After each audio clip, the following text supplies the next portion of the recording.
Welcome back. आपकी अदालत में आज हम मुकदमा चला रहे हैं आम आदमी पार्टी के नेता अरविंद केजरीवाल पर। आपकी अदालत में अगला इल्जाम।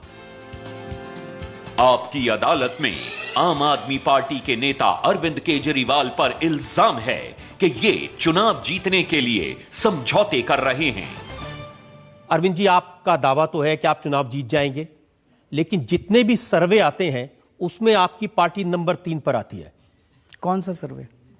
जितने भी अखबारों में सर्वे हैं। कौन सा? आपके चैनल ने जो कराया? हाँ, हमारे चैनल में वो फ्रॉड सर्वे था। मैं आपको और जो एक मिनट मैं आपको अब जो आपने कुछ कहा, मेरी बात योगेंद्र यादव ने जो योगेंद्र यादव ने सर्वे करवाया वो सही सर्वे था। मैं आपको आता हूं उसके ऊपर। जो सर्वे आपको जीता दिखाए वो सही, और जो हारा दिखाए वो फ्रॉड।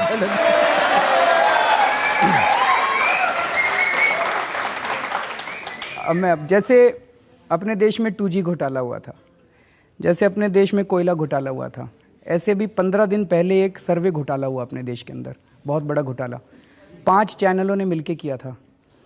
उसमें ये इम्प्रेशन क्रिएट करने की कोशिश की गई बीजेपी की 30-31 सीट आ रही हैं और ये आम आदमी पार्टी की 8-10 आ रही हैं, और ये आम आदमी पार्टी नहीं होती ना तो बीजेपी जीतने वाली थी। बीजेपी के वोट काट रहे हैं, बीजेपी की सीट काट रहे हैं। ये योगेंद्र यादव ने सर्वे कराया। योगेंद्र यादव का सर्वे क्लियरली दिखा रहा है कि 32% वोट शेयर आम आदमी पार्टी का आ रहा है, 29%। योगेंद्र यादव तो आपकी पार्टी के नेता हैं, अपना ही सर्वे करा के अब बता रहे हैं कि आपका सर्वे किसने किया था? हमारा जो एक प्रोफेशनल सर्वे करते हैं, एजेंसीज होती हैं। सी वोटर ने किया। सी वोटर के मालिक यशवंत है। यशवंत आरएसएस के आदमी है। अच्छा, बताइए भाई, वो बीजेपी वालों ने किया था, हमारे वाला योगेंद्र यादव ने किया था। अब कौन सा सर्वे ठीक है? चलिए मैं एक मिनट एसी नेल्सन ने भी सर्वे किया था। एक मिनट सर, आता हूं मैं। एक मिनट आता हूं। तो हमने क्या कहा? हमने कहा भाई सारे सर्वे छोड़ो, कौन किसने किया ये छोड़ो, जो सर्वे है उसका रॉ डेटा वेबसाइट पे डाल दो। मुझे ये बताया गया है कि अगर रॉ डेटा डाल दो तो जो स्टैटिस्टिक्स के एक्सपर्ट्स होते हैं वो 5 मिनट में देख के बता देते हैं कि सर्वे फ्रॉड है कि असली है। योगेंद्र यादव जी ने अपना पूरा रॉ डेटा, जितना भी डेटा था, सारा वेबसाइट पे डाल दिया। कोई चैनल अपना रॉ डेटा वेबसाइट पे डालने के लिए तैयार नहीं है। आज मैं रजत जी से रिक्वेस्ट करता हूं, सी वोटर का सारा डेटा वेबसाइट पे डाल दीजिए। जरूर डालेंगे। और आपने जो इल्जाम लगाया कि वो आरएसएस के आदमी, ये भी मैं उनसे पूछूंगा। ठीक है, उसका भी पूरा कच्चा चिट्ठा आपके सामने रखेंगे। अभी तक आपको पता नहीं था? वो मुझे नहीं मालूम था। मुझे नहीं मालूम था। लेकिन आपकी पार्टी के जो नेता हैं, आपकी पार्टी में आप कह रहे हैं कि जितनी भी टिकट दी हैं वो अच्छे लोग को टिकट दी हैं, उसका एक सर्वे मैंने कराया है। तो जो 70 लोग टिकट दी है उनमें से 8 आदमी ऐसे हैं जो बीजेपी के एस्टेब्लिश नेता थे, और 7 ऐसे हैं जो कांग्रेस के नेता थे। बिल्कुल थे। तो अगर बीजेपी और कांग्रेस के लोग इतने खराब हैं तो उनको आपके टिकट, या आपकी पार्टी गंगोत्री है, इसमें आके सब साफ हो जाते हैं।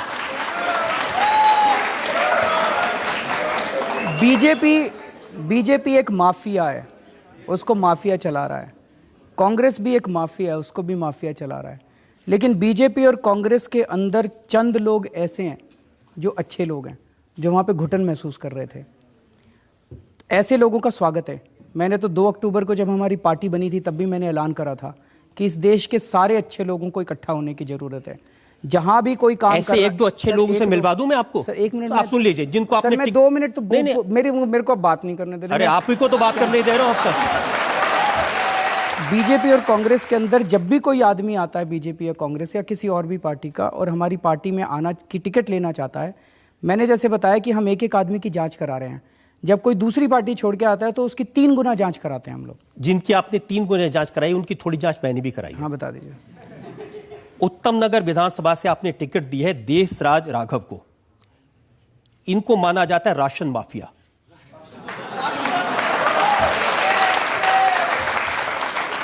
लोकायुक्त के पास इनकी शिकायत है जिसमें कहा गया कि राशन और मिट्टी के तेल की इनके और इनके परिवार के नाम में 20 दुकानें हैं। मिलावट का सामान बेचते हैं, पत्नी के नाम पे, बहन के नाम पे, परिवार के नाम पे, और ये सारी डिटेल्स आरटीआई से निकाली हैं। आप चाहें तो मैं आपको पूरी डिटेल दिखाऊं। मेरे को सारी पता है सर, मैं अभी बता देता हूं सर। अच्छा, आपको पता है, उसके बावजूद आपने इनको टिकट दे दी? मैं सारा केस बता देता हूं आपको। वाह, मैं सारा केस आपको बता देता हूं। इसके अलावा भी कोई और है? नहीं, बहुत है। अभी तो शुरुआत है। रवींद्र जी क्या बात कर रहे हैं? ठीक है। देशराज राघव अचल शर्मा के खिलाफ पिछली बार इंडिपेंडेंट काउंसलर का चुनाव लड़े थे। अचल शर्मा बीजेपी का आदमी है उत्तम नगर से। अचल शर्मा बुरी तरह से हार गया। मैं अचल शर्मा की नहीं पूछ रहा, माफिया तो ये है जिनको आपने टिकट दिया है। बात तो बता दूं आपको पूरी। अब मेरे को पूरा करने देंगे, बीच में काटेंगे नहीं? नहीं बिल्कुल काटूंगा। अगर आप, मैं पूछ रहा हूं कि क्या इनके खिलाफ लोकायुक्त के पास शिकायत है कि नहीं है? सर मेरे को जवाब देना पड़ेगा। अगर आप मेरे को जवाब देने देंगे तब तो मैं आप जवाब दे ही नहीं रहे, आप तो दूसरे बात के बारे में बात कर रहे हैं। तो फिर ऐसे तो काम नहीं चल सकता। ऐसे ही काम चलेगा?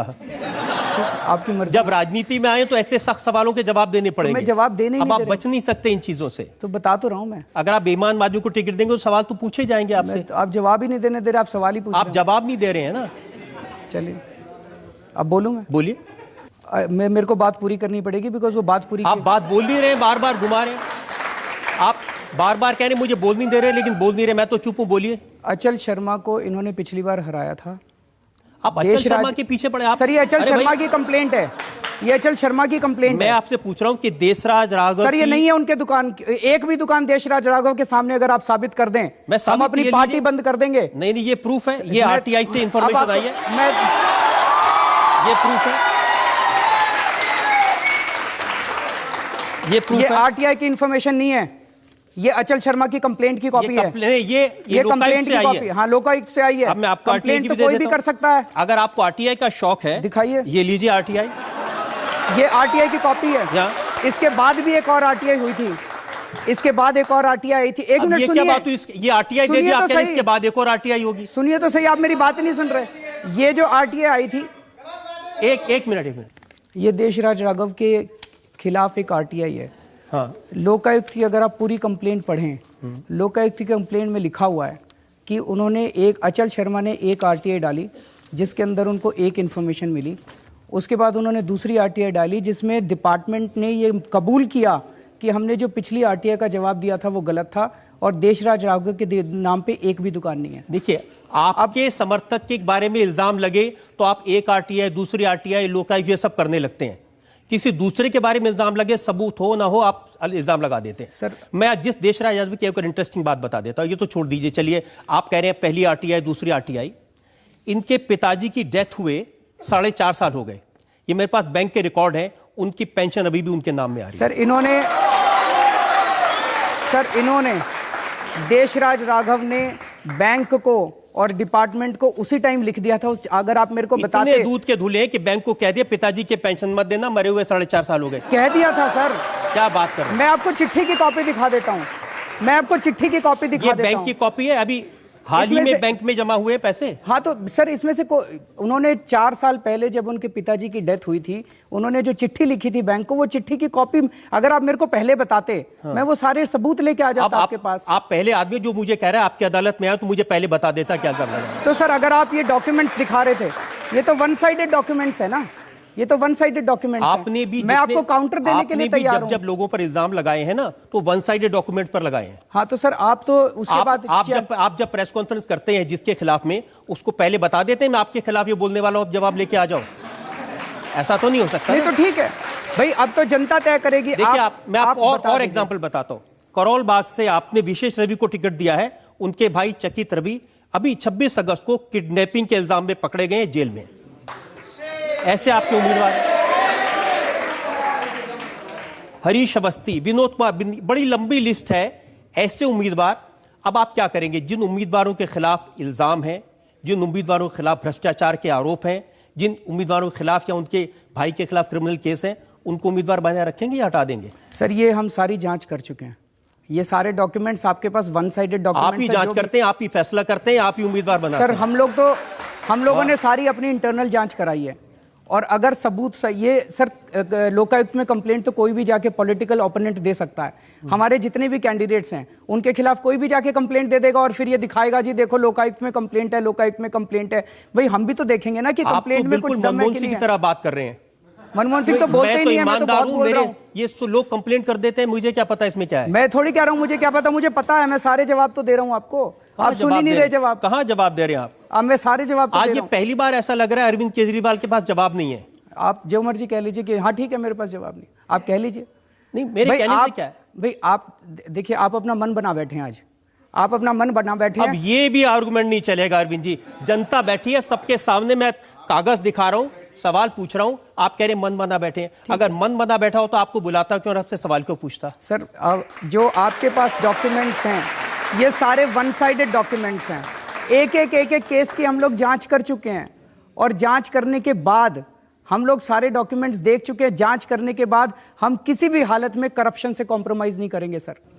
मैं एक ही चीज कहना चाहूंगा, देशराज राघव के नाम पे दुकान अगर है, आज मैं आपके टीवी चैनल पे बोल रहा हूँ, सारे देश की जनता देख रही है, अगर एक भी दुकान के कागज आप देशराज राघव के नाम पे ला के दे दें, मैं आपको आज यहाँ पे कह रहा हूँ कि 1 घंटे के अंदर उसकी टिकट कैंसिल कर देंगे। बस यही, मैं आपको बस ये कहना चाहता हूँ, उसके नाम पे एक भी दुकान नहीं है। नहीं अब ये मत कहिए ना, नहीं है, आप यहाँ रुक जाइए। अच्छा मैं आ रहा हूँ, हाँ, आ रहा हूँ, एक मिनट थोड़ा सा बोल लेने दीजिए। चलिए मैं इसको थोड़ा सा क्वालिफाई कर लेता हूँ स्टेटमेंट को जो आप कह रहे हैं। जो हमारी जानकारी है, हमारी जानकारी के मुताबिक उनके नाम पे एक भी दुकान के कागज़ नहीं है। लेकिन अगर उनके नाम पे एक भी, देशराज राघव के नाम पे इसमें 8 दुकानों की लिस्ट है कि 8 दुकान उनके नाम पे है, एक भी दुकान देशराज राघव के नाम पे निकल आई, हम उसकी टिकट कैंसिल कर देंगे। बस यही तो आपसे जनता उम्मीद करती है कि अगर जनता की शिकायत आए उस पर आप ध्यान दें, और सिर्फ देशराज नहीं, मैंने बहुत सारे और भी नाम बताए, उनका भी जरा ख्याल करिएगा। अब मैं आपको बता रहा हूँ, हरीश अवस्थी वो आदमी है जो 4 साल पहले उसने बीजेपी के अंदर भ्रष्टाचार की वजह से बीजेपी की वो छोड़ी थी, सदस्यता छोड़ी थी, अंदर नगर निगम के अंदर काउंसलर होते थे। अब वो वहाँ से छोड़ के 4 साल से बैठे हुए थे, उनको हमने टिकट दिया। वो अपनी ईमानदारी के लिए बहुत फेमस है रजत जी।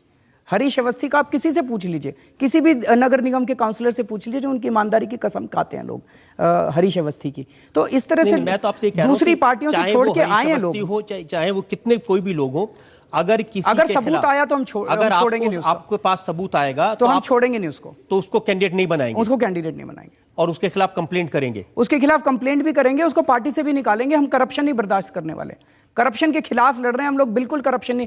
मैंने सब कुछ, हम कई लोग हैं जिन्होंने अपना सब कुछ दांव पे लगा रखा है, इसलिए दांव पे नहीं लगा रखी कि हम इस तरह के कॉम्प्रोमाइज, हमारा क्या रिश्ता है इन लोगों के साथ, कोई रिश्ता नहीं। इसलिए होता है जब आप राजनीति में आते हैं, जब इलेक्शन लड़ना होता है, जब चुनाव जीतना होता है, तो ऐसे आदमी को टिकट देनी पड़ती है जो जीतता है। ऐसा नहीं है, उसमें इस तरह के लोग होते हैं। नहीं, ऐसा नहीं है, क्योंकि देखिए ये गलत फहमी है कि गलत लोग चुनाव जीत सकते हैं। अभी हम लोगों ने बहुत अच्छे अच्छे लोगों को टिकट दिया है, वो जीतेंगे। और जिन लोगों के आप वो कर रहे हैं, अगर इनके खिलाफ आया तो इनको हटा देंगे। 2 लाख की वोटर लिस्ट में आपको कई अच्छे लोग मिल जाएंगे जिनको आप वो दे सकते हैं, टिकट दे सकते हैं।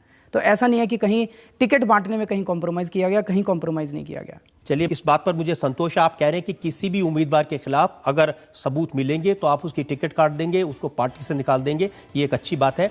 एक और ब्रेक के लिए रुकेंगे, और ब्रेक के बाद आपकी अदालत में अरविंद केजरीवाल पर जनता के इल्जामात और सवाल का एक और दौर। वो दूसरा फ़ोन ये कह रहा है कि अरविंद ने अन्ना को धोखा दिया, अरविंद ने इनकम टैक्स को लूटा, और शीला जी बहुत अच्छी हैं, और ये अरविंद बीजेपी का एजेंट है, इस बार कांग्रेस को वोट देना। तो किसके एजेंट हैं आप, बीजेपी के, कांग्रेस के? तो बता दें।